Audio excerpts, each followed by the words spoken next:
Good morning, viewers.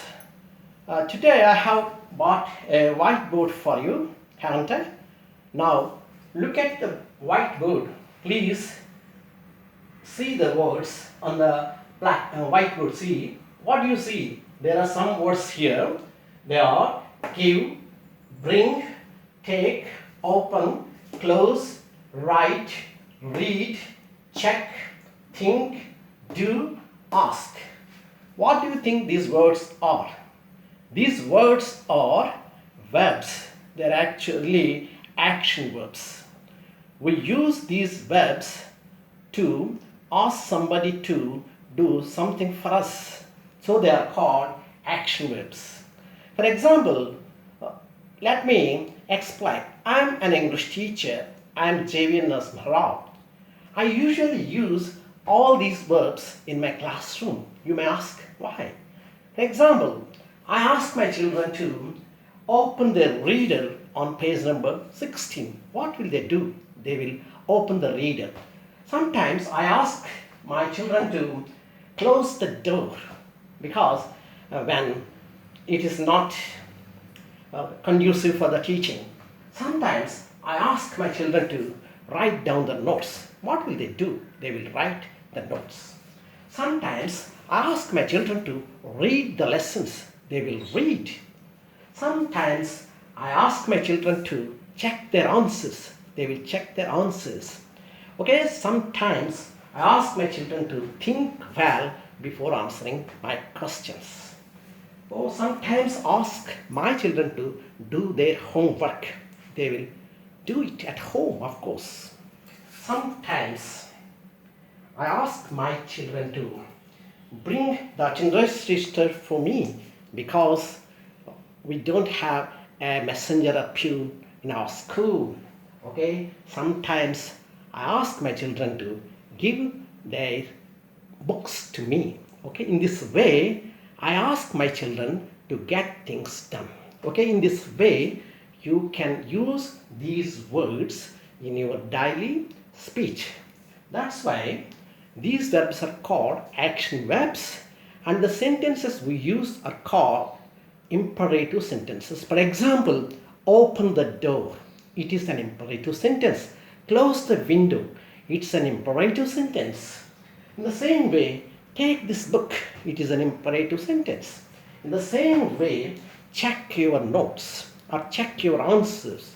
This is also an imperative sentence. Imperative sentences generally do not have the subject. Here, the subject is understood. It is you. Open the door means you open the door. Close the window means you open the door. That means we are addressing to the person in front of us. In this way, you can get your things done by others.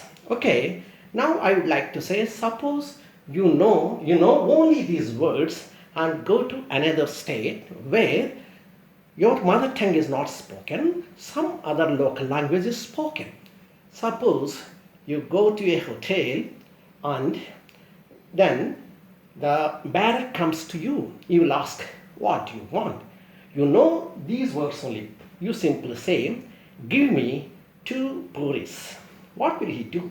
He will give you 2 puris. Then when you have eaten your tiffin and you will order for example, you simply order, bring or get me a glass of water. You will bring it. In this way, you can get things done by others using the imperative sentences. Have you understood? Suppose, for example, you go to a hospital where the doctor doesn't speak your mother tongue. You cannot speak his local language. So only English comes to your rescue. That's why it is called a link language, not only in our country, but also in the world. Suppose you went to the doctor.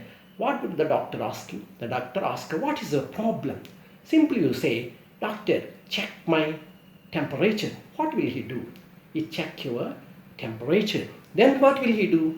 He will give the prescription to you. What will you do? You will take the prescription and go to the medical counter or medical shop. What will you do there? You will simply show the prescription, and the chemist will give you the medicines. Then you will take it. In this way, you can get a lot of things done by others. So this is the better way of doing things done by others when you don't know much vocabulary. Tomorrow I will be saying how you can expand your vocabulary using the simple verbs you know. Okay, this is all for today. I will be meeting in the next class in the evening or tomorrow. Thank you once again. I am JVL Narasimha signing off for you.